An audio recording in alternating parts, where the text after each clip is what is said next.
everybody. I'm Hillary Atkin from the Atkin Report in Los Angeles, and I'm so happy to welcome Noah Spencer from The Voice to this edition of Hillary's Happy Hour. Noah, how are you doing? I'm doing good. Thank you for having me. You're so welcome. Your Team Niall battle round with Reed Zingali of Ed Sheeran's Lego House was fantastic. Both of you played guitars, but what was it like performing together, yet at the same time competing? It's a weird thing to have to do for sure, but I mean, it was a whole lot of fun. I couldn't have gotten any luckier with my battle pairing. Getting to work with Reed was just amazing. He's such a cool guy. We have a lot of the same interests, so it was just fun hanging out with him and really fun being on the stage with him.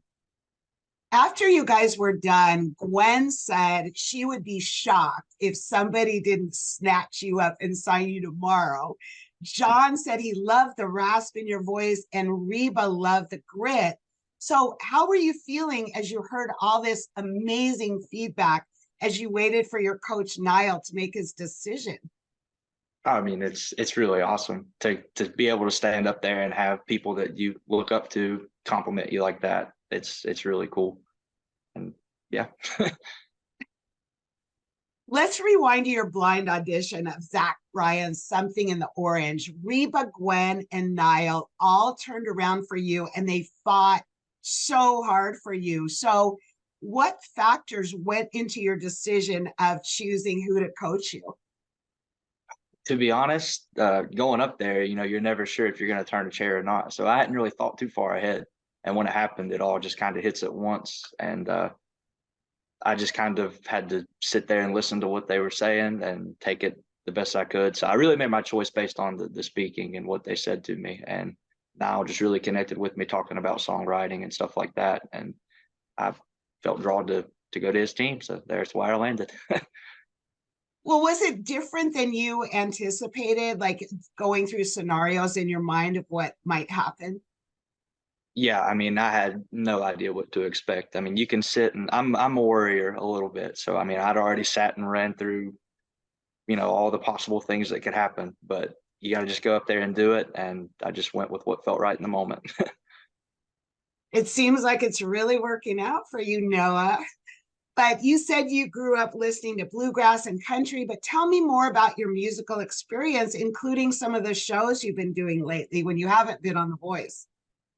Yeah, so I mean, my musical experience has been pretty simple. I started singing when I was a little kid, and my dad got me a guitar when I turned 9. I think I started learning how to play it a couple of years after, and just kind of ran with it from there. And I've had a whole lot of different musical influences, all types of genres. But in my area, country and bluegrass is such a big thing, and I have my accent and stuff coming from where I live. So the stuff that I write tends to come out a little country, but yeah, and the gigs that I've been playing, I started when I was like 14 in high school.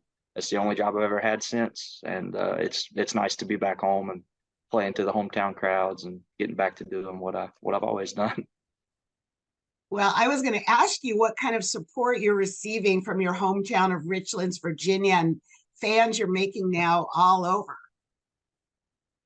The support is awesome. I mean, that's one of the coolest parts about this whole thing is hearing from people, saying that they're watching for me on TV and saying they're cheering me on, wondering when they can vote for me and stuff like that. Like it's all really cool to hear coming from people.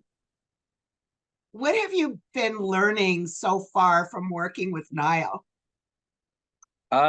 He's a really knowledgeable guy, and he's taught me. He talked a lot about things like when to be loud and when to be quiet, when like how to control the dynamics of the song and stage presence and stuff. Like I mean, all of it.